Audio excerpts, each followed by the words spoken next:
Greetings. My name is Paul Roback. I am chair of the Professional Development Committee for National ESP. Thank you for joining us for our June webinar on sharing your extension work in academic journals. It is my pleasure to introduce everyone today to Margaret Vibrock, who is our ESP representative on the Journal of Extension. So with that, I'll turn it over to Margaret to introduce our featured speaker today. Thanks, Margaret. Thanks, thanks, Paul. Besides being your ESP representative of the board of directors, I'm also the secretary on the Joe board. Some of you may remember me as a former ESP national president, and then I've also chaired the PILD conference for a couple years when we met in Washington D.C. But it's certainly my pleasure today to introduce Jason Koff. He is an extension professor with Tennessee State University. He's the program leader for Ag and Natural Resources in the College of Agriculture. And his areas of research fall into winter canola, biofuel crop production, sustainable ag and chemistry, and soil chemistry. He's also very active in drone technology. And so it's been a request from ESP to have someone talk about how to prepare an article for the journal, what you need to do, how you need to put it all together. And Jason is on the board with me, and he agreed to do this presentation. And to be noted that he's also a very avid journal contributor himself, with many admissions to a variety of national journals. And so I will turn it over to Jason, and you can put your questions in the chat box, and we'll go from there. Thank you very much. Great. Thank you. Thank you, Margaret. I appreciate the introduction. So again, my name is Jason Koff. I'm with Tennessee State University, and I'm going to be talking a little bit about writing and specifically focused on the Journal of Extension, but a lot of this information can apply to other types of journals that are out there. So to start off, why do we want to publish extension work? There's obviously many reasons. The opportunity to see your work in print can be a great personal accomplishment, particularly for those who haven't done it before. One of the big things is being able to share any sort of program or activity that might be unique or something that somebody else can utilize in their county or in their state. Can be very rewarding, just kind of knowing that you've helped a fellow colleague. Um, for instance, we engage in a lot of different things, share days and things within our state in Tennessee, to allow folks to kind of trade that information. And I know a lot of our national meetings allow us to do that through different presentations. But having a publication that's online, that's easily accessible, is something that can have even greater impact.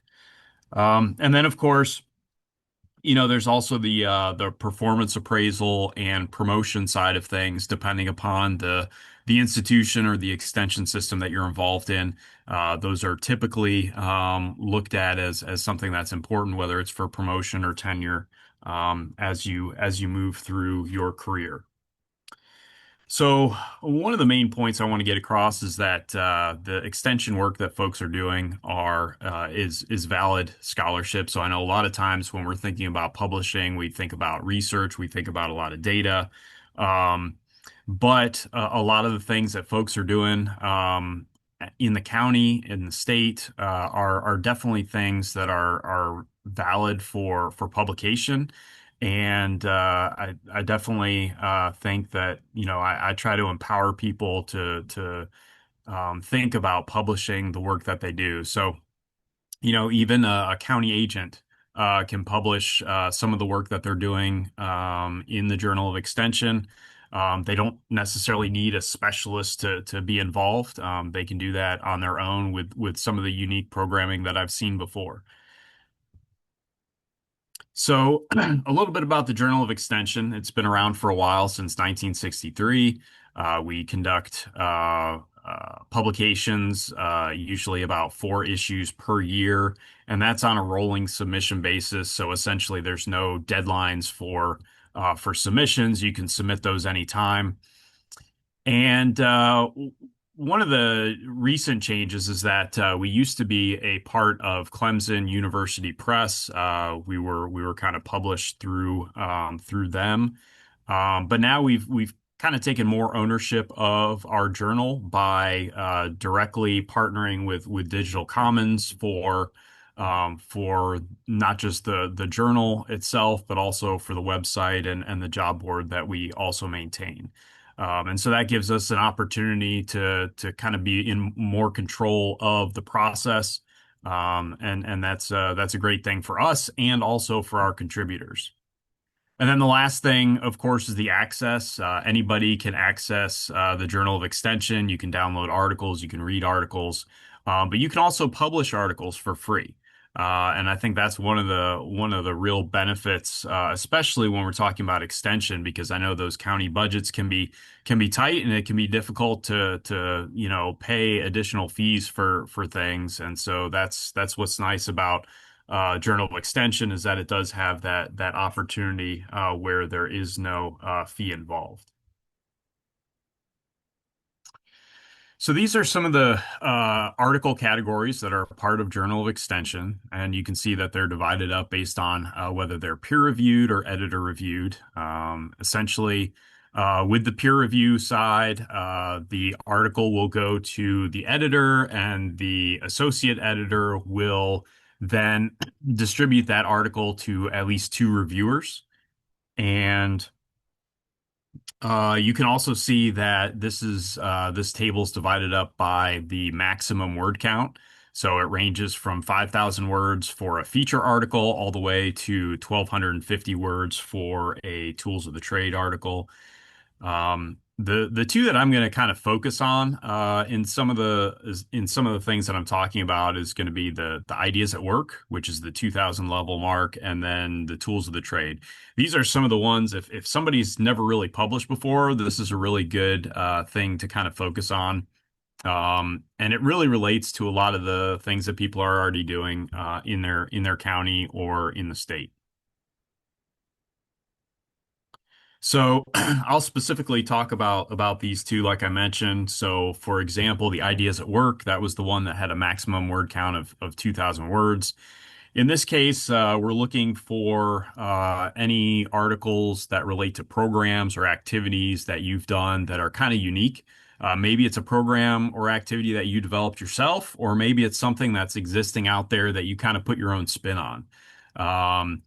And so, in this case, we also like to have some kind of evaluation information. So, what did people feel like they learned from your program or from your activity? What did they get out of it?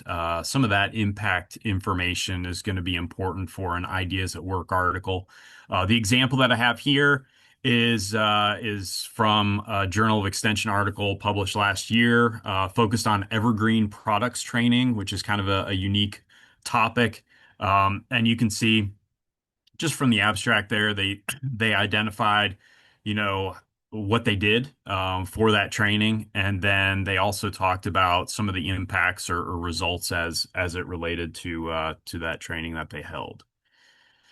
And so the other one that I mentioned that I was going to kind of focus on was tools of the trade. And this one, if you remember, was had a maximum word count of 1,250 words.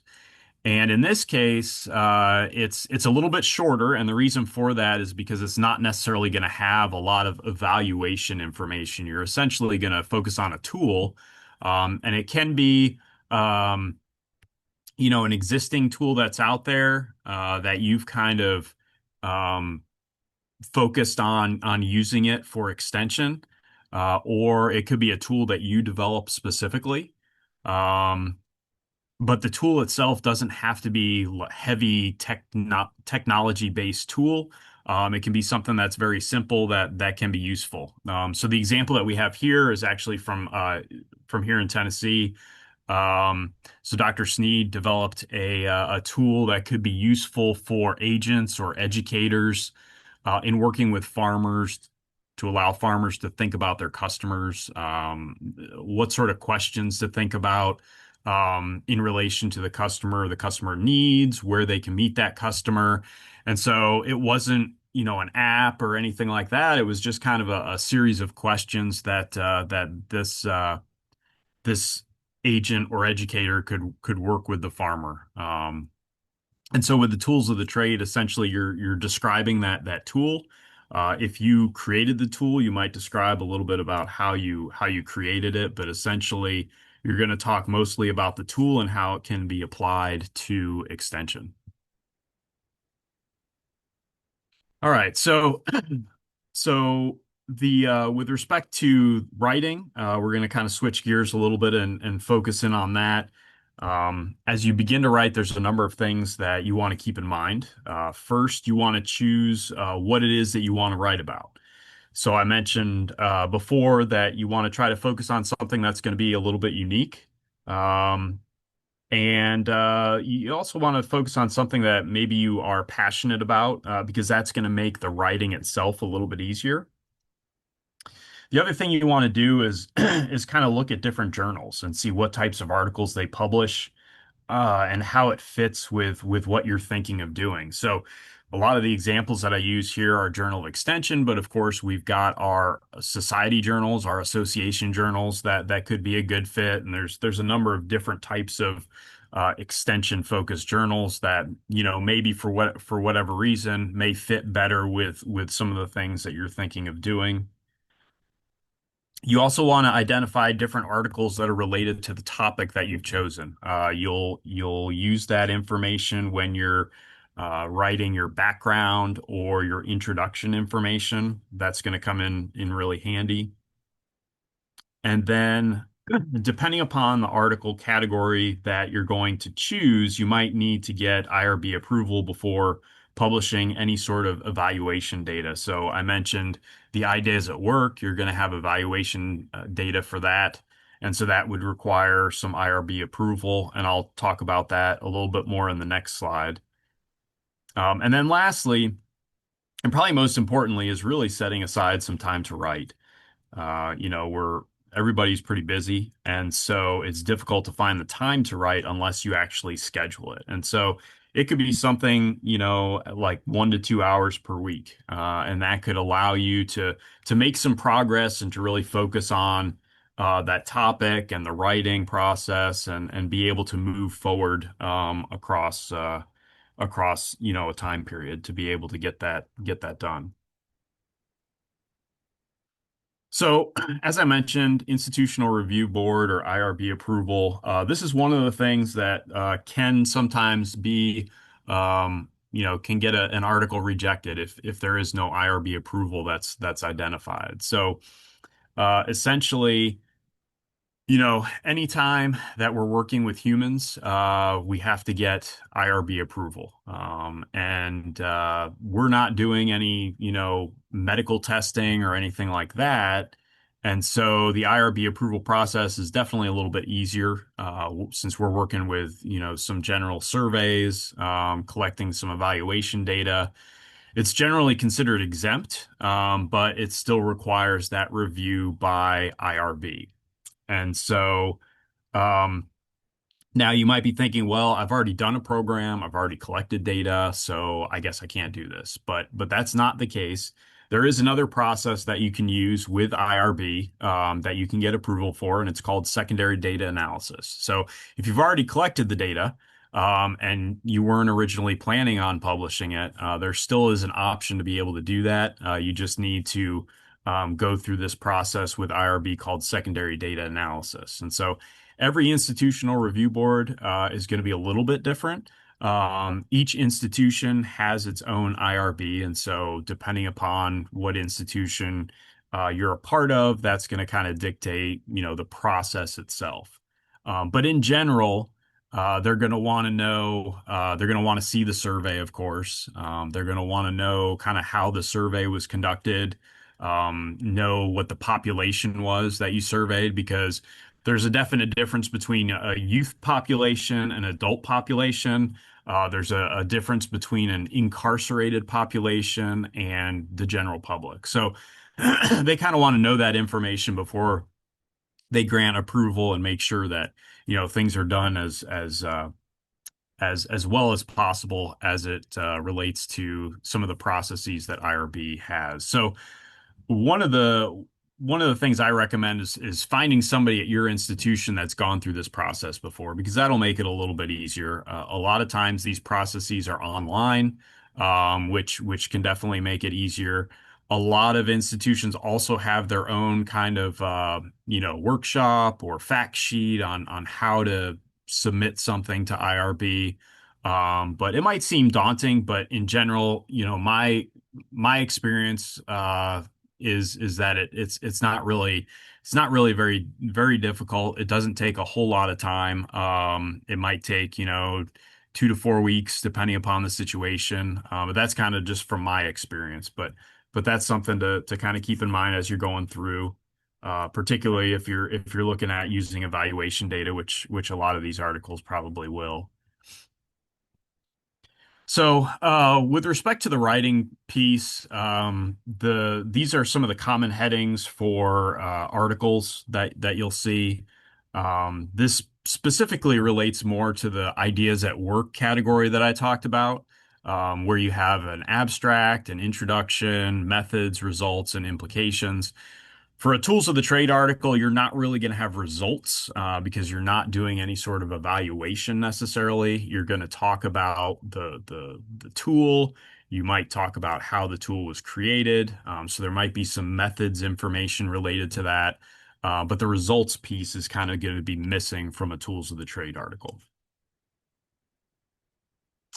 So I'm going to go through each one of these different categories and kind of talk about them separately. So first part is the introduction. And so we usually write an introduction that starts out in a very general sort of focus to kind of ease the reader into the topic that you've decided to focus on. In this case, so this is an example from a Journal of Extension article, and they were looking at focus groups and how focus groups are used in extension and some of the different aspects of that. And so their first paragraph that you can see there just focused on or just talked about focus groups. So what are they? You can see they cited a lot of other information from other resources, and that's always something that you want to do in your introduction.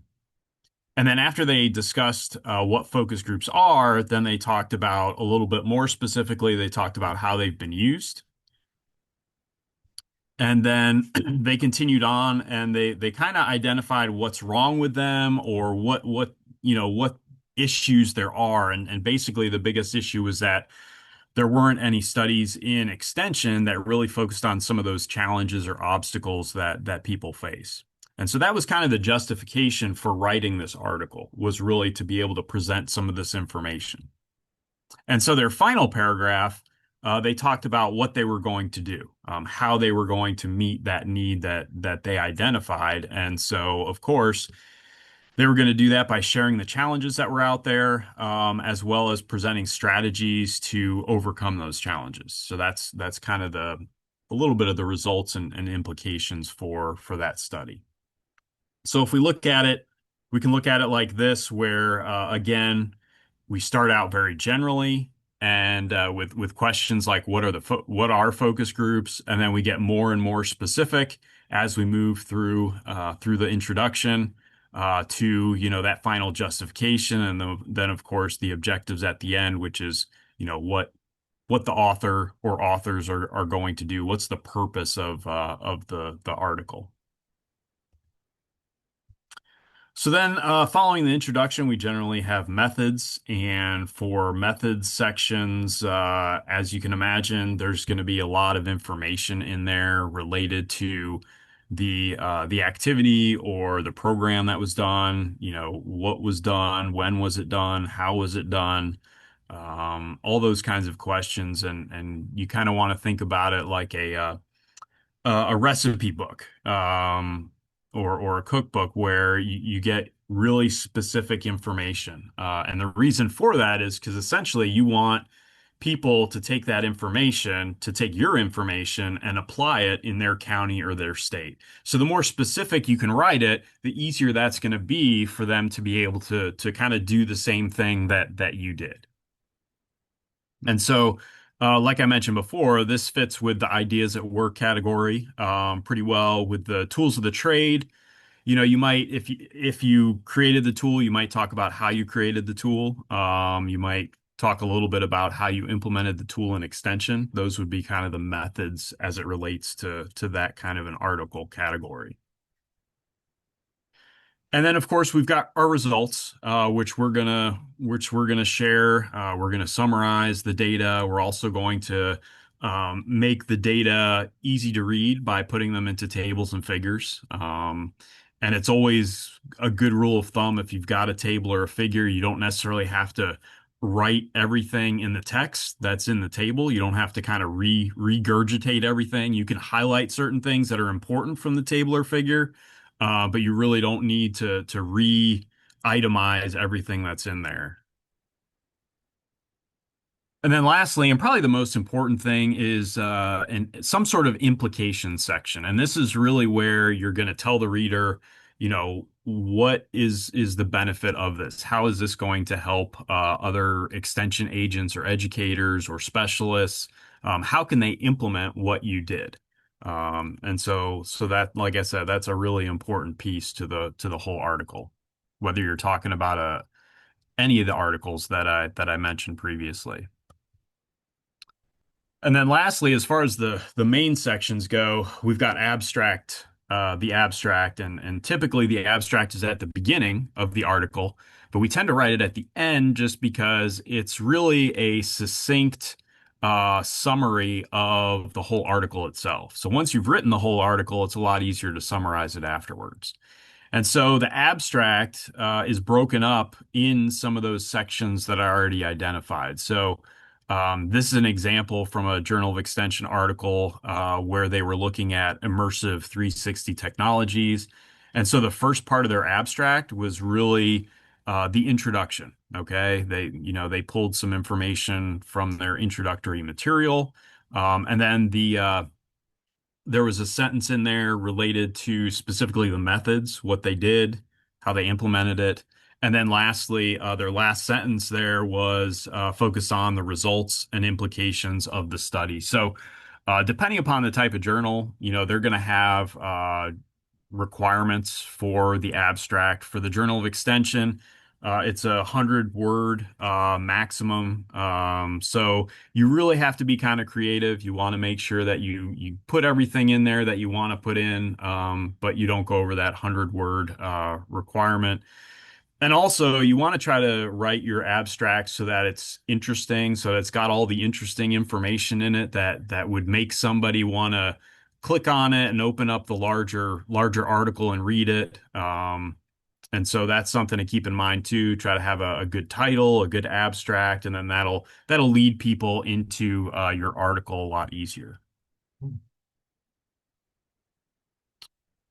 All right, so some basic things when it comes to some of the requirements for Journal of Extension. Of course, we follow APA style, which stands for American Psychological Association. It's a pretty common formatting or style. This is an example of APA style for some different references. And so the first bullet point basically focuses on the journal, if you're referencing a journal, how you set that up.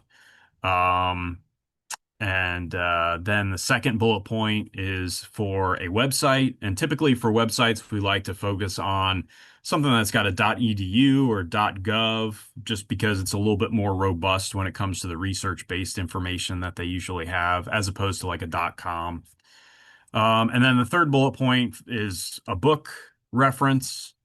And then the last bullet point is just an example for in-text citations. So if you've got three or more authors, you're going to use this et al. Notation at the end. You'll have the first author followed by et al. And the year. But if you've got two or fewer authors, you can include both of their last names. And then also, if you've got a section where you've said a lot of information, you've provided a lot of information, you have multiple citations like we do here, then you are going to basically itemize those by alphabetical order. So in this case, you can see the D comes before the R rather than the year. Okay, because in this case, it's not sorted by year. So we want to follow that alphabetical order for that specific APA style. So I just want to put this up there because we're definitely using a lot of generative AI more and more. And so there have been a lot of journals that have identified a kind of a policy. And so this just kind of shows some of the things that we allow for it to be used. But the main thing is really the statements at the bottom where any sort of AI that you use that's acceptable, it still has to be um, have some oversight. You know, you have to go back and make sure that the information that's in there is correct and accurate. Um, and it's your responsibility to make sure that that's the case.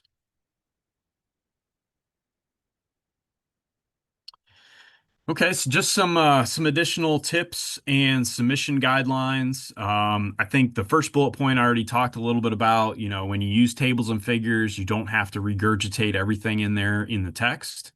It's important to read the submission guidelines, and Journal of Extension has a website which I'll show a little bit later on how to, kind of some of the guidelines. I think we've talked about a lot of them already. Um, and one of the guidelines, of course, is to use APA style.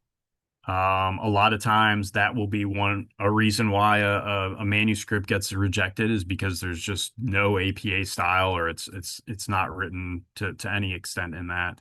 We also recommend using line numbers in the document because that makes it a lot easier when it comes to the review so that people that are reviewing can point directly to a specific part of an article to draw the author to and say, hey, I think, in this spot, you need to write this instead of that.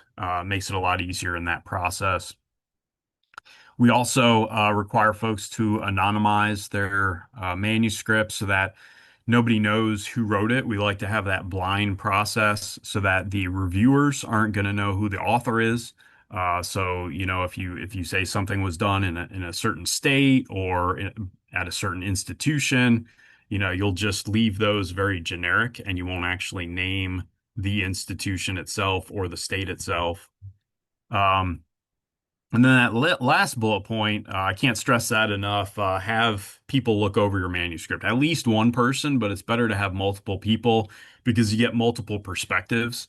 A lot of times, if you're heavily involved in the program and you're involved in the writing, then you might miss something.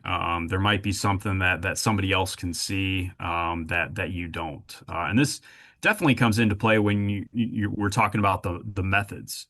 Because if somebody can't figure out how you got from point A to point B, that's going to be readily apparent to anybody that's reading it, and then you'll be able to correct that a lot easier. But it's definitely a good idea to have somebody looking over your manuscript before you submit it. Jason, we have a quick question in the Yes, chat about absolutely. do you Sure. need to disclose in your article that you used AI? Yes. Yeah, we ask for that disclosure to be made. Yep. I put the exact policy language in the chat. Okay. Thanks, Charlie.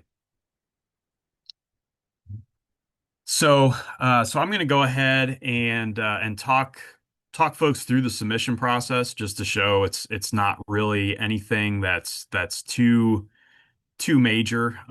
Essentially, really what you're doing is you're uploading your document. I mean, that's the main piece of this. There are some other questions that are a part of this, and you can see I've identified some different bullet points here, but I'm just going to kind of break away quickly from the presentation and just get into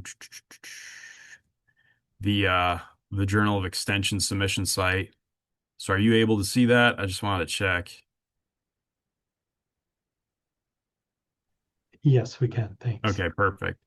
So this is the Journal of Extension website, joe.org. And you can see on the left-hand column, there's a lot of different information here. There's the style guide, so you can use that to get into the APA style. There's a direct link to APA and some useful tips on that. Submission guidelines, of course, are also there. Um, and then this is the link. You basically say, I want to submit the article. And what you need to do then is create a username and password, essentially. Once you do that, then you get into this page, which is starts the submission process. So we start out with a just kind of a general submission agreement that, everything that you're publishing is legitimate and you haven't stolen anything and all the kind of normal legalese that we have for any sort of a journal. And so you click accept. And then you move through, and since you've already created your profile, your information is already going to be there, and you can move through that. And then authors. So if there are additional authors, you will use this page here to be able to add them to the manuscript. So in this case, I'll just move forward with just myself as the author, the main author. And then as we go through here, you can see article title. You'll identify the title. It tells you, how to format that. And then, and you can see there are some of these things that are required, and some of them are optional. There's the running head, keywords that are also can be useful. The keywords are nice because they can allow people to, when you do a search in the journal, it'll identify those keywords and it'll be able to pick those out a little bit easier. Disciplines is also another good one to include to relate your article to different disciplines, so it makes it easier for people to search for it. Submission type, these are just the different article categories that I talked about in the beginning. So you choose which one relates to the article you're submitting. The abstract. So with the abstract, you're not actually going to put the abstract in the document, in the Word document or the Word file that you're working with. You're going to actually put it here. So you can copy and paste it, you can type it, but this is where it goes. And then we've got the author's contribution statement. So this is essentially, what did you do? What did your co-author do? And it can be, maybe they, helped you develop the program. Maybe they helped you implement the program. Maybe they collected the evaluation data or analyzed the evaluation data. Maybe they helped with the writing or the reviewing. But this is just kind of a typical thing that most journals are asking for now, just to make sure that nobody's just kind of including their friend in the article, or somebody just because they're a nice guy. We want to make sure that folks actually had some intellectual contribution to the article itself. And then data availability. How is the data provided? Is there any data that's going to be provided? Is it provided by the author? Can people reach out to ask for your data? Or is it going to be something that's made available directly to the Journal of Extension that people can use? Or, there's a few different in this Dropbox that you can choose from. And then the conflict of interest, is there any sort of financial benefit to you publishing this information, or do you have any sort of personal relationship with somebody who might be the editor or an associate editor in the journal? Things like that are the things that would relate to the conflict of interest. And then this is where you upload your file. So you click on upload file. It tells you the formats that you can have it in, and then you'll essentially choose the file off your computer, your hard drive, or in the cloud, wherever it's located. And then you can also have a letter to the editor. You can include some additional information for the editor there, and then you click submit. Jason, we have Okay, a question about sure. the different options of kind of data available. Can you explain a little bit more about that? And what do most authors do? Yeah, well, I mean, it's really up to what folks want, but I think typically like when I'm doing something, I usually select something like this where I have the data and I'm happy to share it if somebody reaches out and asks for it. That's essentially what that is. Or you can upload it to the Journal of Extension repository, and it'll stay there, and then people can access it from there. um, Maybe there's no data that was created. If you are doing like a commentary, maybe, or if you're doing a tools of the trade article, you're not necessarily going to have any data. And so you can select that one. Um, and then again, this is related to the corresponding author, so you can request the data from that person specifically. Um, let's see. Yeah, or in this case, the data is essentially all part of that article that's there. Or you can also include like a supplementary table, supplementary files that will include additional data. So essentially, all the data is published. So there's not any more data that somebody would need to request or find or anything like that. So those are essentially the different statements. But like I said, I mean, just I think typically a lot of folks will say, "Hey, you can reach out to the author if you want, the full data set or something, if that's there." Like I said, sometimes you're not collecting data, so it wouldn't be. Yep. So that's it. So that's the submission. Like I said, you're submitting the file, you're including some additional information, and then once you collects click submit. Then the next question is, what happens next? Okay. And so in that case, we've got a review process. I've kind of broken it up into a review process, editing process, and publication process. Now, for the ones that are just editor reviewed, the process is going to be a little bit faster. So that's the commentary, and that's the tools of the trade article.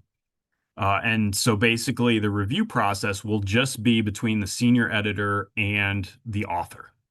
Any of the other articles are going to go through that peer review process. And so in that case, you've got a senior editor who's going to, all of the submissions, regardless of the process, are going to come to the senior editor, and they're going to look at to make sure that that article meets basic requirements. So does it fit the journal?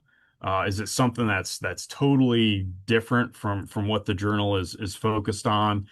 What's the APA style look like? Is it pretty good? Is the writing pretty good? Did they have IRB approval? Is it in the correct article category based on the way the article's been written? So those are just kind of some basic things that the senior author will look at. And if it's not a good fit for the journal, or some of those other things, then it'll just get rejected right away. Um, and but if not, then what will happen is they'll move to an associate editor, and that associate editor is going to be chosen based upon the article category that's been selected, as well as the discipline. So maybe it's kind of focused a little bit more on 4-H, or maybe it's on FCS, or something like that. Then we have some associate editors that focus more on specific disciplines within some of those article categories.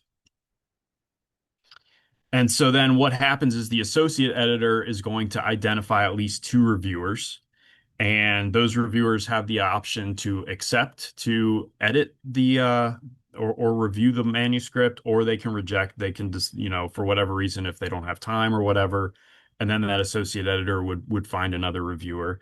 But essentially, the reviewers have 21 days to review the article and provide their decision to the associate editor. And so those decisions can be to just accept the manuscript, to accept the manuscript with minor modifications, to accept the manuscript with major modifications, or to reject. So those are kind of the four options that reviewers can choose. And then, of course, the associate editor makes the overall decision as far as what's going to be done. And so they get it back to the associate editor, and then the associate editor is going to get that information back to the author. So that's where the editing process comes in, where the associate editor has taken all of the reviews and kind of put them together and gives them to the author and lets them know what the results are.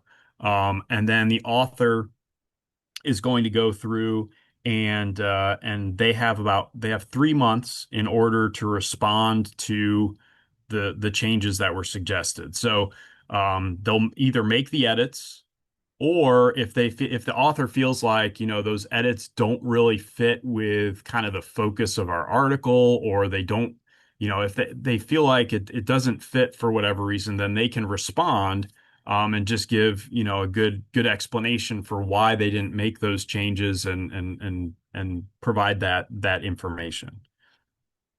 And so the author will provide that information back to the associate editor. Now, if they decided that, okay, major revisions were needed, then the associate editor is going to take the edits that the author made and give them back to the reviewers for one final review, just to make sure, did these people do, what they were supposed to do? And if not, do they have good reasons for why they didn't? If it's something that only had minor corrections on it, or something that, folks said go ahead and publish it, then typically the associate editor will just move it on. They won't send it back to the reviewers for kind of a second review. So then once everything's kind of approved, once all the reviews are approved, then it's going to move over to the publication process.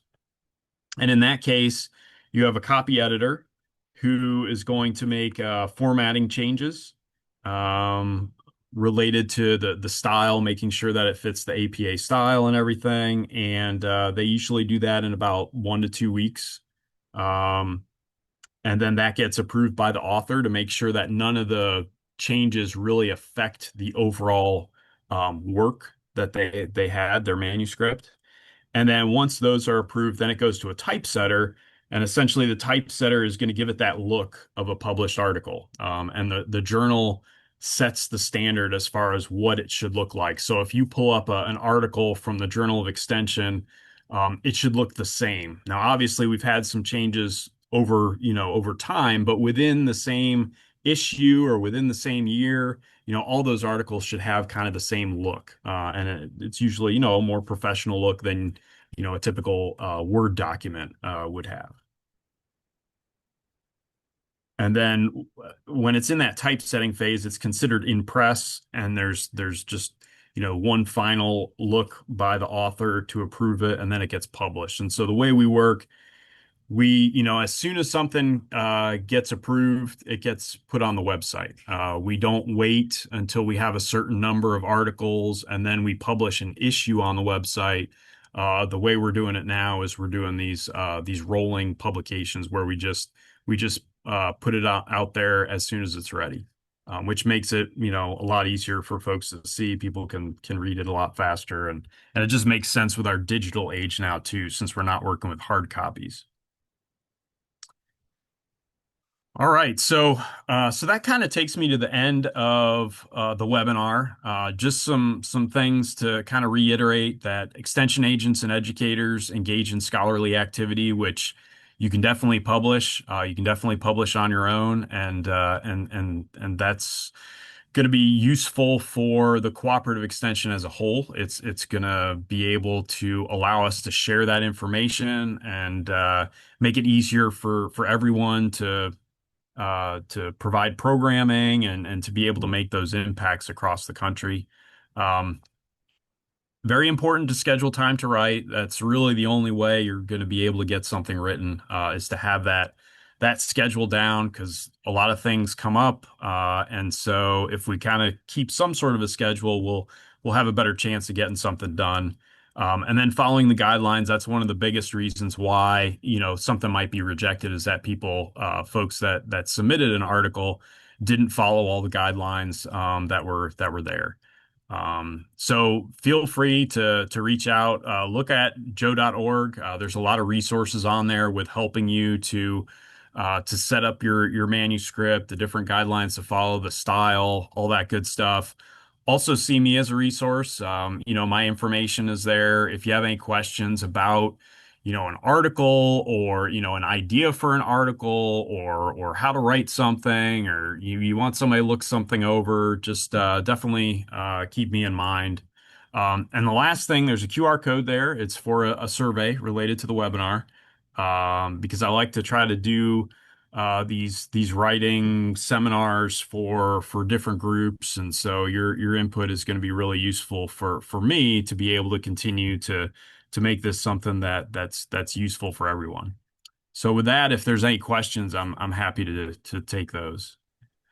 Thanks, Jason. We have a couple of questions in the chat. The first one is, I know journals have strict guidelines about submitting the same article to multiple journals simultaneously. Is there a process if the author withdraws the article after submission? What was the last part of that question? Is there a process if the article withdraws the article if the author withdraws the article from submission? Yeah, so typically, I mean, we don't really like to have somebody submit an article to multiple journals just because there's obviously time that's being devoted to reviewing it. And so if it ends up being accepted by somebody else, and we've already put in that time with reviewing, that's kind of that's kind of frustrating, I guess you could say. So we don't we don't really want folks to do that. So I guess there's not really a there's not really a process. I mean, obviously you could withdraw your manuscript, but it's going to be kind of obvious why you did so, and you know, it's we don't really like for folks to do that. So if you're going to submit an article, I recommend submitting it just to one journal at a time. Great, thanks. There's another question. Of course, I just lost it in the chat box. Uh, if I recall right, they wanted a little more information about how do you choose um, what type of article to submit in what category. Yeah, so I didn't get into detail with the other categories because I really wanted to drill down on the two that I mentioned. But essentially the ones that I talked about that I didn't talk about was a feature. That was the one that had the 5,000 word count, which was much larger. And then the research and brief, I think it was 3,000 words.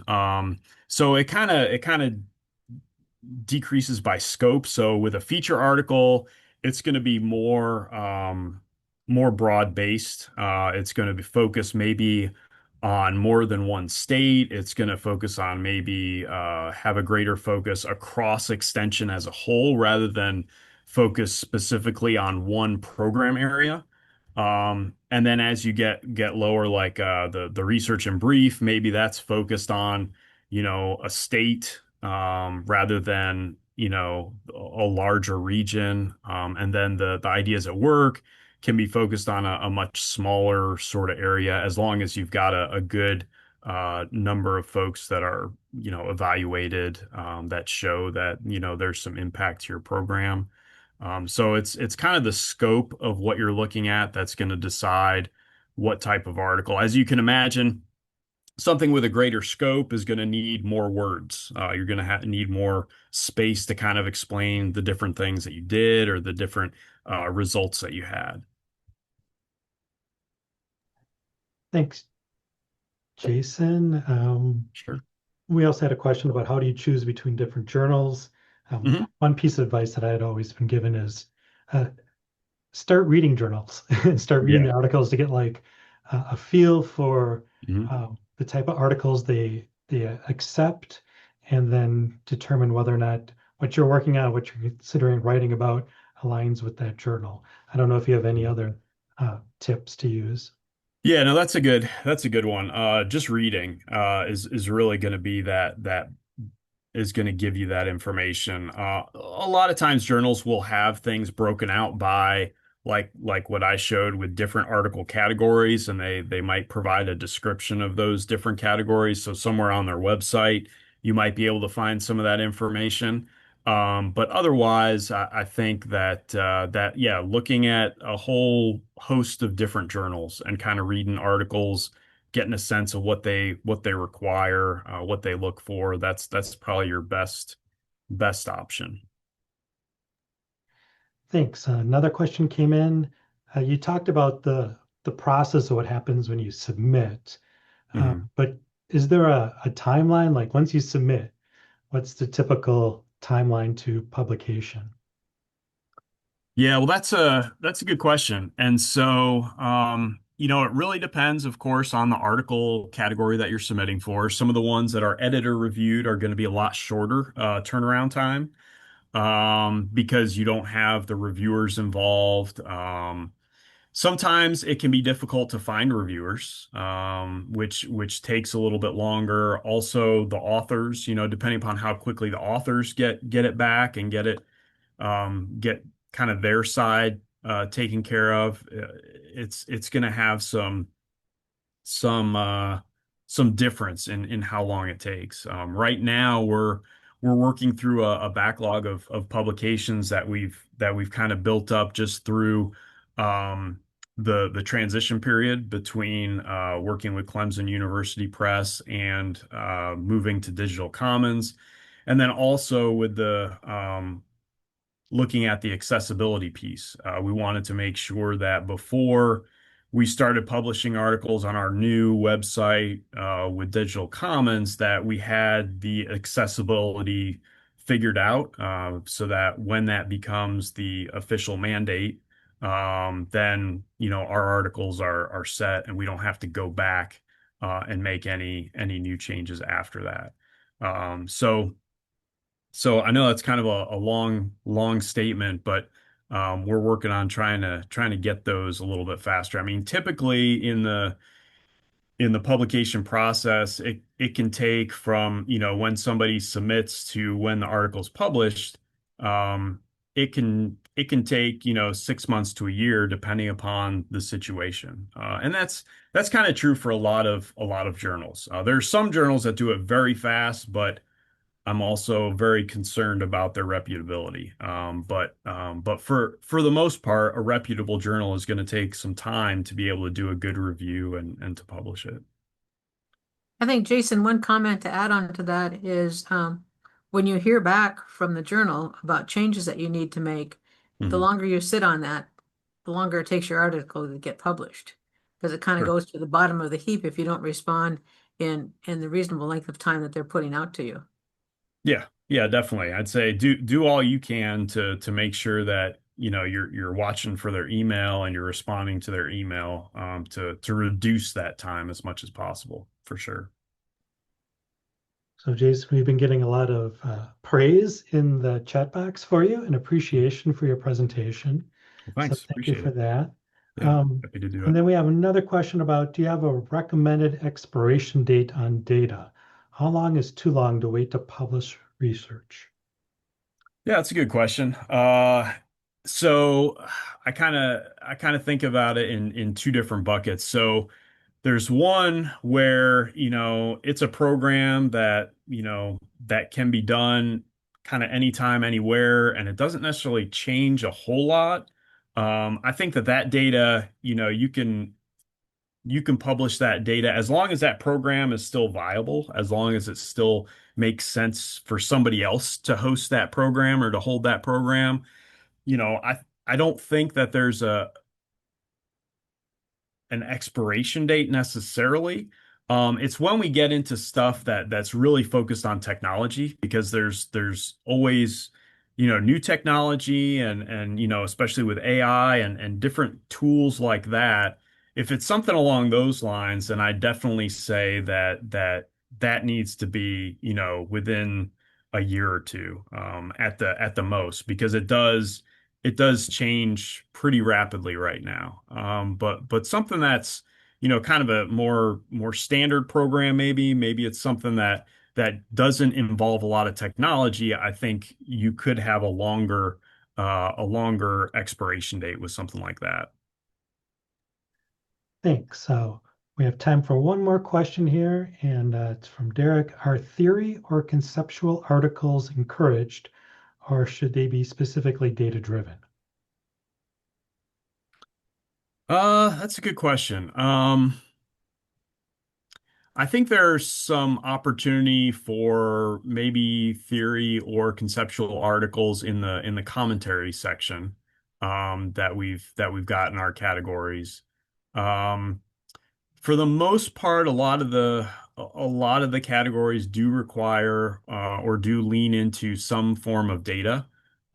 So if there's something that you can pull, so one article that I published recently, or that's been accepted for publication with Journal of Extension, was looking at listening sessions. So with listening sessions, we don't necessarily have any specific hard data, but there is some kind of some qualitative data that comes along with that. And so in those cases, I could see it fitting into some of the article categories that we have. So that might be another option if there's something like that that could be a part of it. Great, thanks, Jason. Again, a lot of positive feedback in the comment section for you and a lot of appreciation for the Great. content. As a reminder to everyone, we have recorded today's session and we'll get it posted up on the ESP YouTube channel and we'll email it out to everyone so you have that to reference. Also, Jason does have his QR code there, so please use that to fill out the evaluation. And then quick 3 announcements here. First, we have another summer webinar coming up on July 13th on turning your content into crowd-stopping posters. So design strategies to get you noticed with your poster presentations. We also have the RFP open right now for webinar presentations. So if you have something that you want to present to our ESP colleagues, we have that RFP open. And final reminder is that registration is currently open for the national conference, which is coming up in Springfield, Illinois, October 12th to the 15th. Thanks again, everyone, for your time and enjoy your summers.